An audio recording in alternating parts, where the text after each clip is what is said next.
Tēnā koutou, tēnā koutou, tēnā koutou katoa.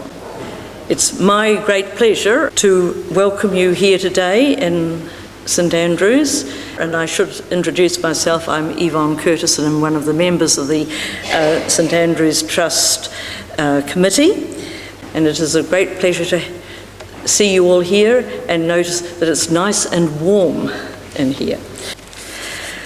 And the reason I'm here is that I take great pleasure in introducing the speaker for today, because she was a speaker I suggested would be the right sort of person to speak to one of these occasions.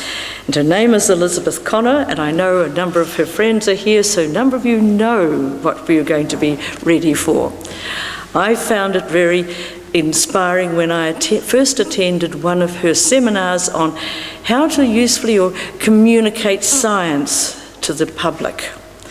And she and their co-facilitator really did such a wonderful job that I hope I have improved. I won't say my introducing people is any better. So I'm going to let Elizabeth introduce herself to you.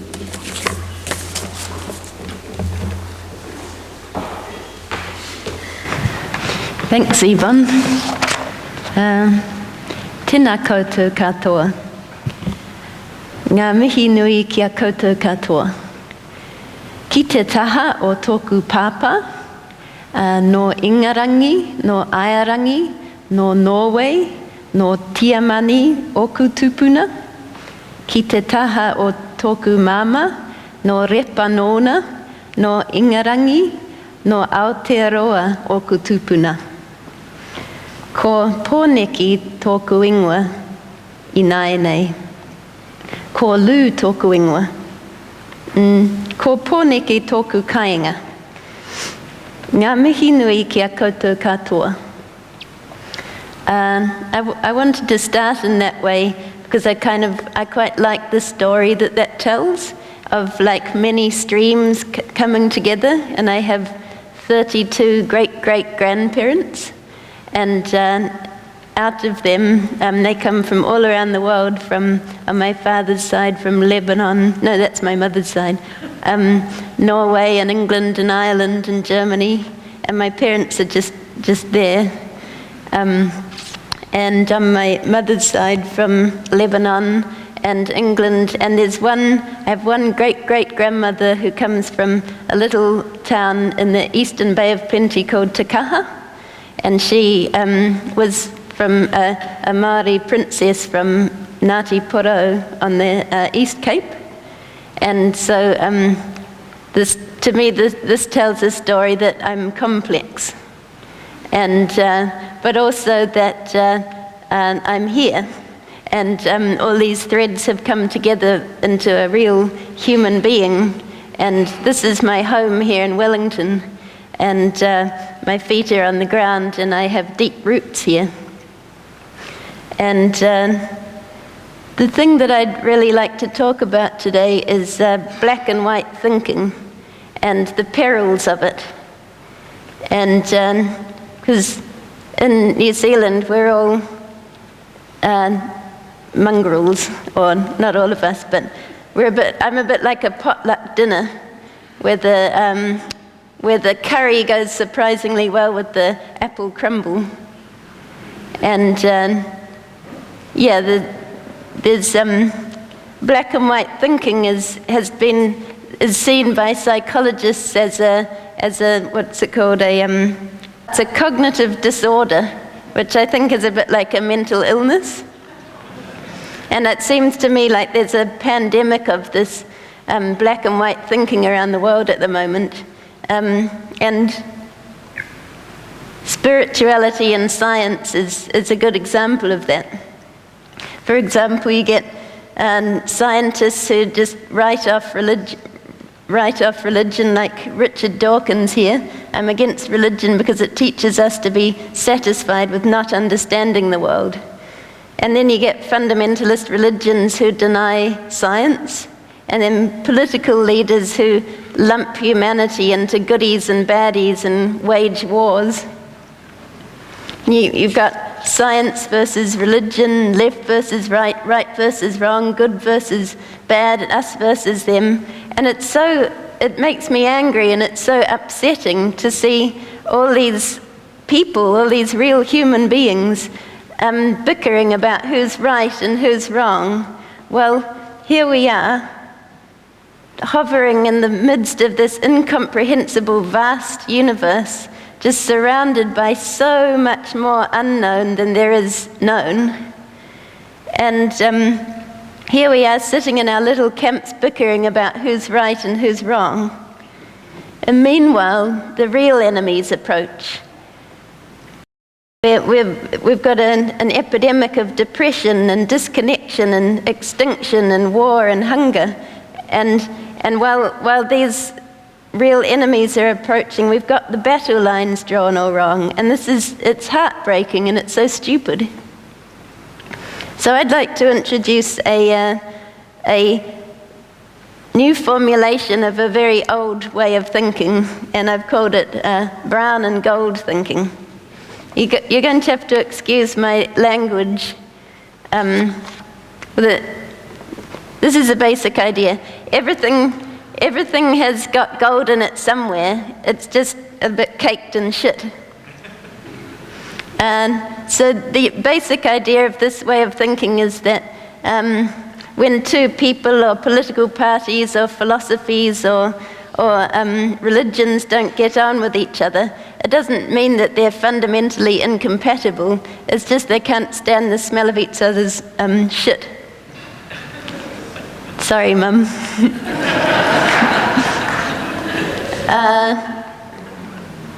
And they haven't noticed their own yet.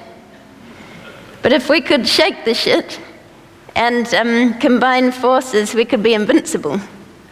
So this is my vision, is for scientists and mystics and activists and artists and religious and political and business leaders to all join forces to face the unknown together. And I think that way we can start to come up with some real solutions to the big problems. So here's the plan for my talk. I'm going to use brown and gold thinking to do a bit of an analysis of science and then spirituality. And then I'm going to introduce these characters called niggles and inklings, who are like little helpers in this process of shaking off the shit. And then I'll sum it all up. So to begin with, science, which is often presented as the great savior, sort of the hero to save us from all our woes. I found this in the newspaper a few months ago. It's got Professor Brian Cox on it, the TV presenter of science. He says, Professor Brian Cox answering the big and little questions. So that sounds promising. If you open it up and read the article, it's got, look, it says he's the master of the universe. It also says, if you read in the actual article, I'm not sure how many people do read articles, but he admits that he actually doesn't know anything. He doesn't know the answers. I'll read a little bit. The great thing about some of the theories that we talk about on this show is that nobody knows what they mean or what to make of them. That means the question then becomes, what does it mean to you? In America, one of the TV executives got most upset. He said to me, "You can't do that. You can't ask the audience to think.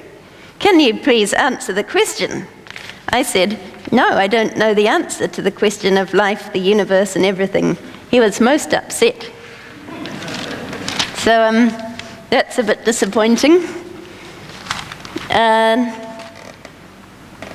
It appears that science has got caked in shit.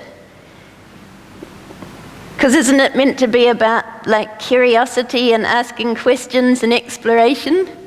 And when science first emerged, like scientists like Galileo had to challenge the church and the state in order to put forward their theories. It was like science itself was a radical idea, that we could listen to nature and look for the answers in nature instead of looking just in the Bible and to the ancient Greeks. And so back in those days, scientists were the little guys, like Galileo got put under house arrest and people got burned alive because of putting forward scientific ideas. But as science became more successful at making predictions, with that success came power. And nowadays it seems as if we look to science for the answers, as if scientists have this ability to bestow the blessing of scientifically proven onto ideas and policies, government policies and diets and just all sorts of things. So scientists have become like the big guys, and I think this is a real problem. For example, the Fukushima disaster in Japan, before that happened, there was such an alliance between the government and the industry and the science establishment that there were actually people who were scientists who were warning of the dangers of the Fukushima power plant and whether it was safe enough, but their voices weren't able to be heard. And to me, this is a dangerous situation because science can be a protector for us by challenging and by questioning our dogmas. Freeman Dyson was a rebellious kind of physicist. He was introduced to me by my mentor, Sir Paul Callaghan, and he put it really, really well. He described how the public are looking for answers, and so the scientists give them answers, and then people believe their answers, and then the scientists begin to believe their own answers, and then the science becomes dogma, and no one questions it. And what Freeman Dyson suggested is we need more heretics. We need more heretics to question the dogmas of science. So, and this is important because we need science. We need that role in society. So I want to look at what is the golden science. And when I was little, what inspired me, what made me fall in love with science was the way that it connected the whole universe. This is me lying on the roof of my house at night when I was a teenager. And at that point, the whole universe seemed to be connected. Like one law like gravity could explain why I was sticking to the roof and why the moon was hanging in the sky and why the power lines had this arc like this and why the leaves were falling from the trees. And to me, science had dug beneath the surface and connected everything, and that was magical.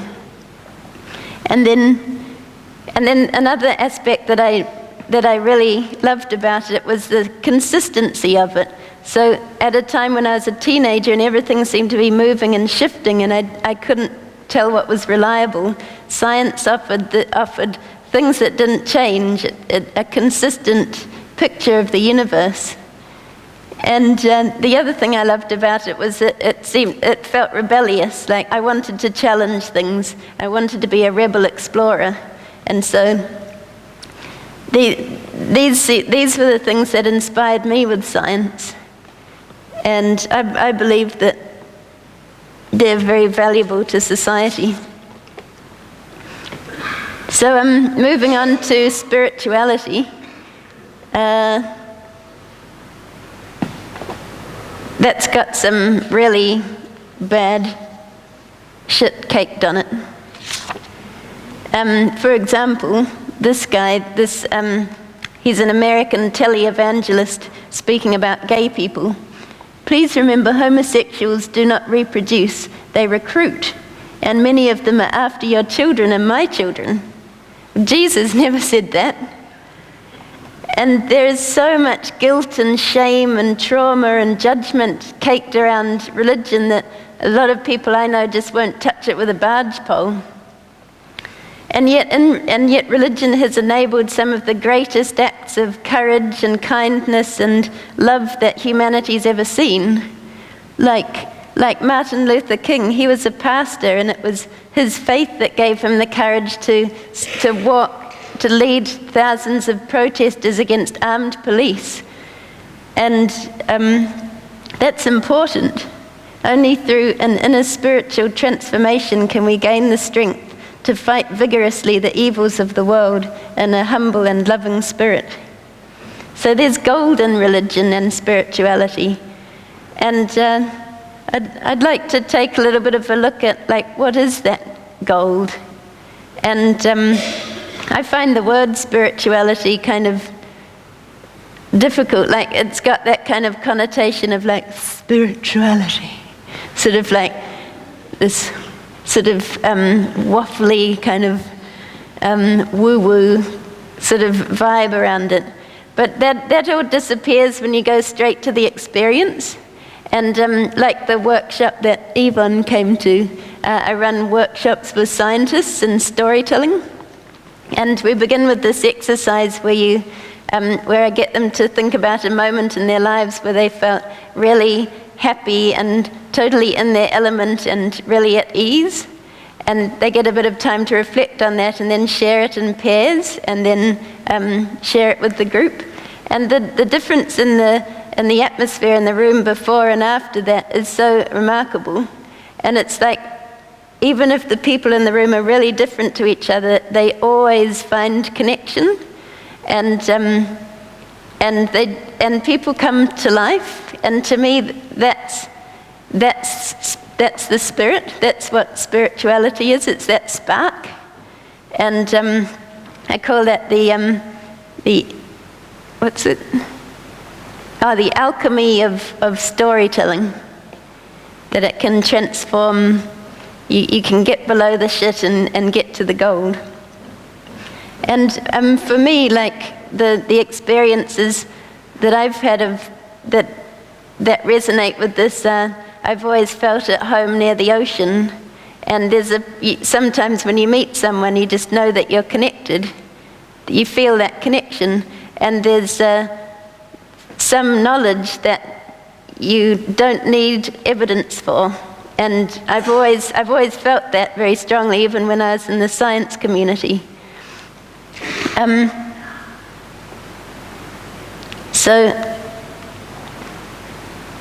There is something that we know in a very intuitive way, and it's by nature, it's unseen and unprovable, but it connects us and it sort of softens us. And that's why I've always thought it was a shame to be like a really rational, harsh atheist if you missed out on that. I've attached this picture here, which is me scrolling, trying to work out what to say when I was doing a TED talk a while ago. And it's got on one side the like rational scientific side. If you can come up and see it later if you probably can't read anything. Anyway, it's got the rational scientific side here and the kind of like the vast unknown over here. And there's something about what we call like spiritual experiences that seem to be able to travel like deep into the unknown and feel comfortable there. Whereas science is all about unraveling the darkness and slowly pulling it into the light so that we can increase the knowledge, but they work together. There's this quote from this feminist called Audre Lorde really struck me as putting words to this. Beyond the superficial, the considered phrase, "it feels right to me," is the first and most powerful guiding light toward any understanding. And I've thought that's brilliant because it's like, at first, this matches up with my interviews with heaps of scientists, is that ideas don't come in a rational way. They come as an intuition or as a feeling, and then they put heaps of research around it and investigate it and really challenge it from every angle. But you can't deny that the source of that was the unknown. It just popped up. And yes, and the heart knows this territory. So I feel like we'd be foolish to leave it out.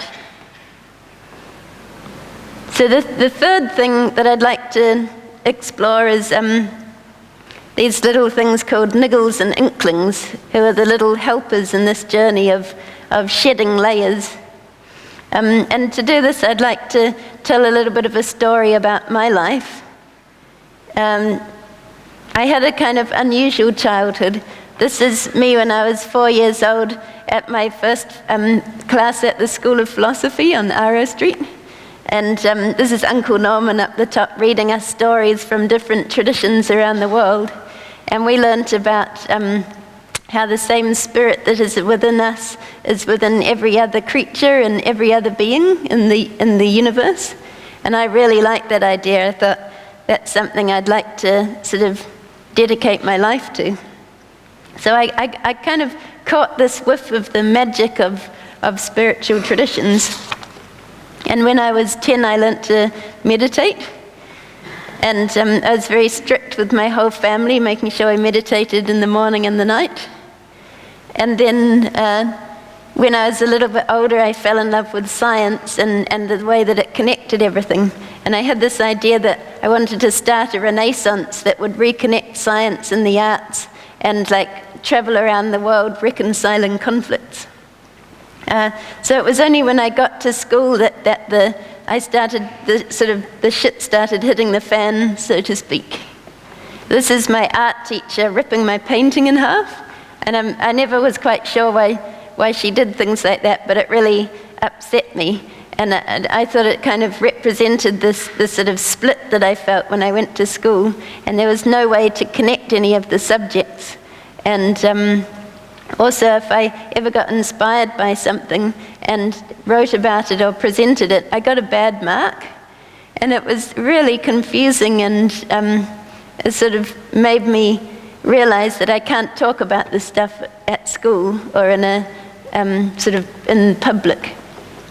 So at university, it got even worse. This is me studying physics and maths, and there was so much to take in that there was never any time to make any connections between anything. It was just like a race to get the next assignment done and the next idea. And this is me running out of a lab screaming in frustration. I wasn't very technical, and I was surrounded by boys in my lab group, and they seemed to know what to do with all the wires and knobs and stuff.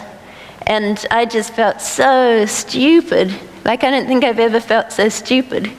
I used to have to go home and stuff my face up against the speakers and play Mozart's Requiem, like full volume, just to feel some humanity, like, dribble back into me.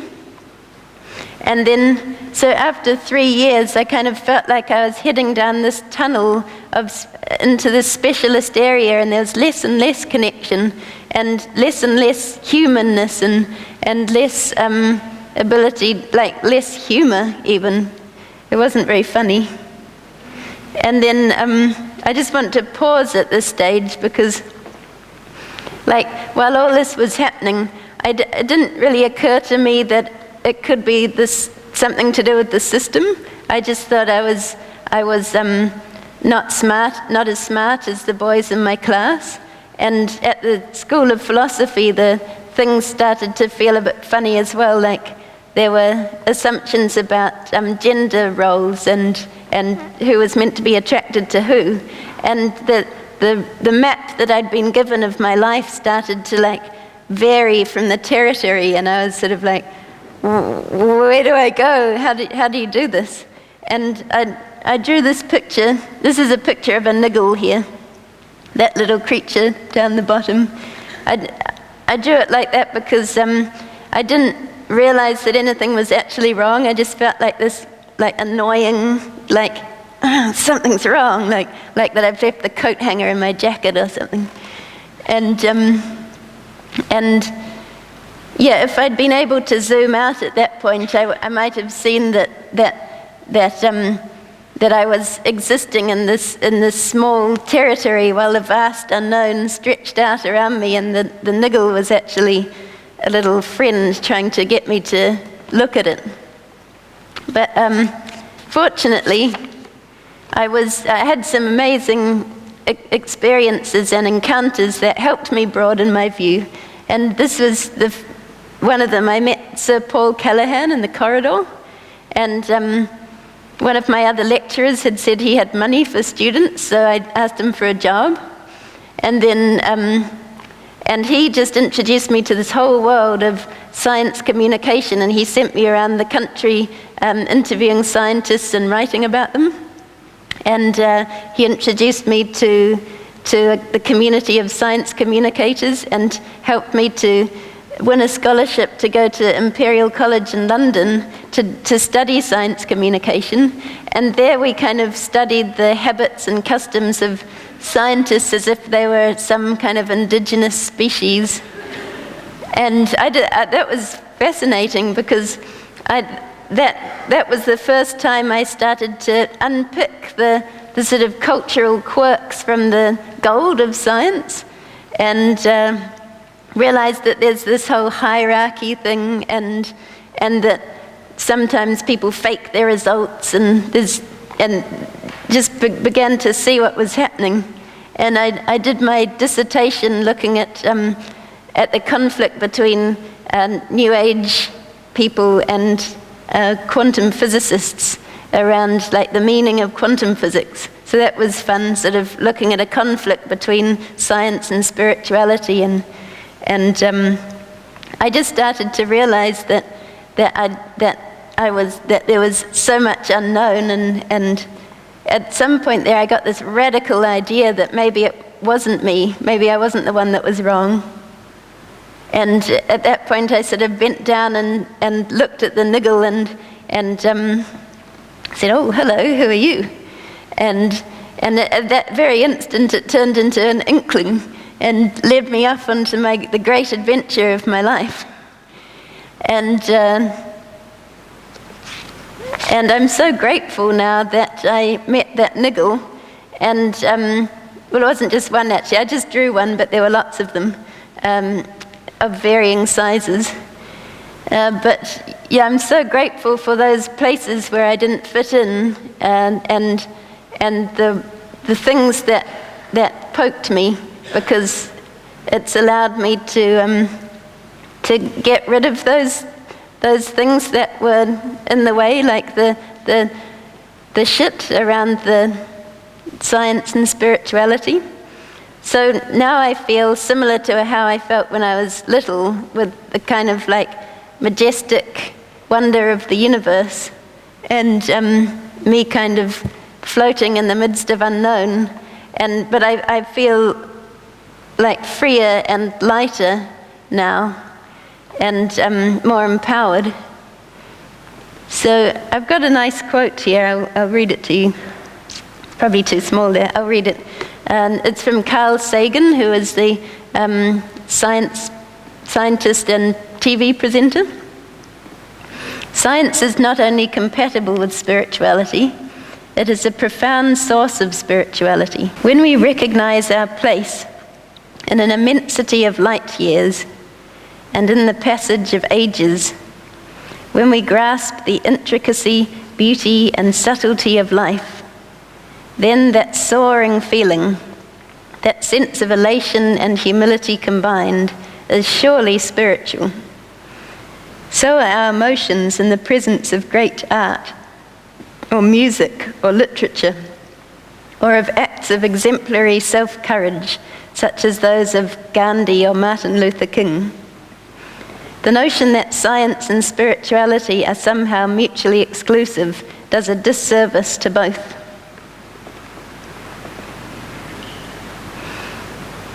So in summary, science and spirituality are both caked in shit.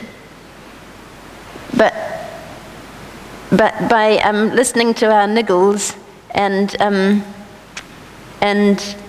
being honest about that, not just being honest about what's good about our organizations and our religion, but also what's